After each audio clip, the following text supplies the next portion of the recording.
Dalawang magkahiwalay na bypass operation laban sa smuggled cigarettes matagumpay na isinagawa sa bayan ng Paracale, Camarines Norte. Dalawang katao ang naaresto sa magkahiwalay na bypass operation na isinagawa ng Paracale Municipal Police Station, Camarines Norte Maritime Police Station, Regional Special Operations Team at ng Regional Maritime Unit 5 laban sa iligal na bentahan ng smuggled cigarettes sa Barangay Poblacion Norte, Paracale, Camarines Norte. Sa unang operasyon na isinagawa bandang 1:50 ng madaling araw, naaresto ang isang suspek na kinilalang si alias Sonny, 18 years old at residente ng nasabing lugar.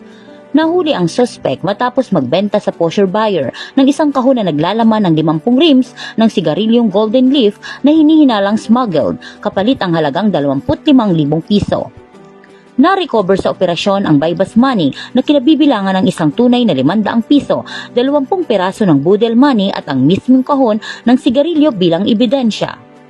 Samantala sa ikalawang operasyon, bandang 6:20 ng gabi sa parehong barangay, naaresto ang isa pang suspek na kinilalang si alias Barok, 55 taong gulang.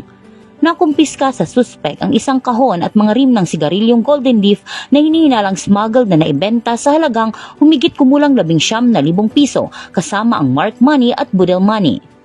Isinagawa ang inventaryo ng mga nakumpiskang ebidensya sa presensya ng mga suspek at mga mandatory witnesses, kabilang ang mga opisyal ng barangay, alinsunod sa itinakdang legal na proseso. Agad ding ipinaalam sa mga suspek ang kanilang mga karapatan alinsunod sa Miranda Doctrine at Anti-Torture Law bago dinala sa himpilan ng pulisya para sa kaukulang dokumentasyon at pagsasampa ng kaso. Ang dalawang operasyon ay may kaugnayan sa paglabag sa Republic Act 8424 o National Internal Revenue Code at Republic Act 10643 o Graphic Health Warnings Law. Sa kasulukuyan, ang dalawang suspek ay nasa kustudiya ng Paracale Municipal Police Station at haharap sa kaukulang mga kaso. Mula po dito sa Camarines Norte Police Provincial Office, ako po si Police Master Sergeant Lian L. Pajadillo, nagugulat para sa Police News Network. At ito ang bagong PNP para sa bagong Pilipinas. Serbisyong mabilis, tapat at nararamdaman.